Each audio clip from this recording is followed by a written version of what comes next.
اللہ الرحمن الرحیم۔ السلام علیکم ورحمۃ اللہ وبرکاتہ۔ ناظرین کرام، آپ دیکھ رہے ہیں RMM ٹیچنگ اسلام۔ ناظرین کرام، اس دور میں موبائل فون اللہ رب العالمین کی قیمتی نعمت ہے اور عظیم تحفہ ہے۔ فیس بک، یوٹیوب اور واٹس ایپ استعمال کرنے والے مسلمان اس کو صدقہ جاریہ بنا سکتے ہیں۔ موبائل فون پر واٹس ایپ کے ذریعے، فیس بک کے ذریعے روزانہ قرآن کی کوئی آیت یا کوئی خوبصورت حدیث مبارکہ باحوالہ اس کے ترجمے کے ساتھ آپ شیئر کر سکتے ہیں، جو آپ کے لیے صدقہ جاریہ ہے۔ اور اسی طرح کوئی تحریر، خوبصورت واقعہ واٹس ایپ پر آپ اس کو شیئر کر سکتے ہیں۔ اور اسی طرح جید علماء کے بیانات، ان کے کلپس آپ ان کو واٹس ایپ پر اور فیس بک پر اور یوٹیوب پر آپ شیئر کر سکتے ہیں، اپلوڈ کر سکتے ہیں، جو آپ کے دنیا سے جانے کے بعد آپ کے لیے صدقہ جاریہ ہوگا۔ لوگ دیکھیں گے کہ آپ نے کیا لگایا تھا اپنے اسٹیٹس پر، آپ کی ویڈیوز کون سی تھیں، آپ کے فیس بک پیج یا فیس بک ID پر کیا کیا باتیں شیئر کی جاتی تھیں۔ تو یہ ایک قیمتی تحفہ ہے، مثبت استعمال کرنے والے اس سے بہت فائدہ اٹھا سکتے ہیں۔ اور اسی طرح اس کی جو خرابیاں ہیں، جو نیگیٹو استعمال ہے، اس سے بچنا بھی ضروری ہے۔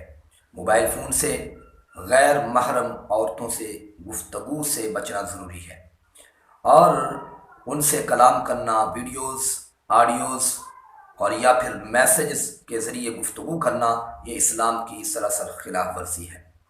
اور اسی طرح موبائل فون کا نیگیٹو استعمال یہ ہے کہ یہاں پر جھوٹے لطیفے، جھوٹی ویڈیوز ان کو شیئر کرتے جانا، بغیر تحقیق کے جو دینی احکامات لکھے جاتے ہیں ان پر عمل کرنا یا ان کو شیئر کرنا، یہ بھی اس کا نیگیٹو استعمال ہے۔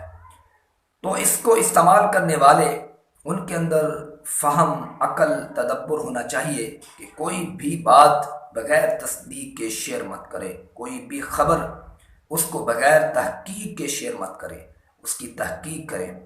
اور پھر بعض دفعہ ایسے ہوتا ہے کہ فیس بک پر، واٹس ایپ پر بہت سی آیات کا ترجمہ اور احادیث کے حوالے تو دیے جاتے ہیں، مگر اس جگہ پر حدیث اور نہ ہی آیت کا ترجمہ ہوتا ہے۔ تو یہ لوگ، کچھ لوگ ایسا کرتے ہیں، تو اس کی تحقیق کرنا بھی ضروری ہے۔ تو یہ سوشل میڈیا، یہ بھی قیمتی تحفہ ہے اللہ رب العالمین کی طرف سے۔ کوئی اگر اس کا مثبت استعمال کرے تو پھر ہی فائدہ اٹھا سکتا ہے، فائدہ پا سکتا ہے۔ اور بہت سی کتابیں بھی، دینی کتب PDF کے ذریعے ان کا مطالعہ کیا جا سکتا ہے، معلومات حاصل کی جا سکتی ہے۔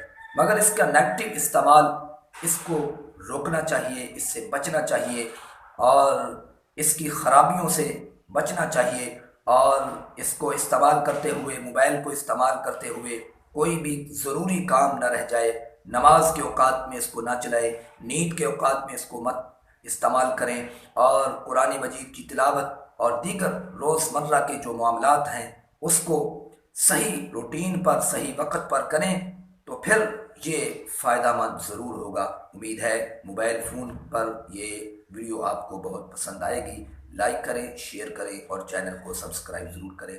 السلام علیکم ورحمۃ اللہ وبرکاتہ۔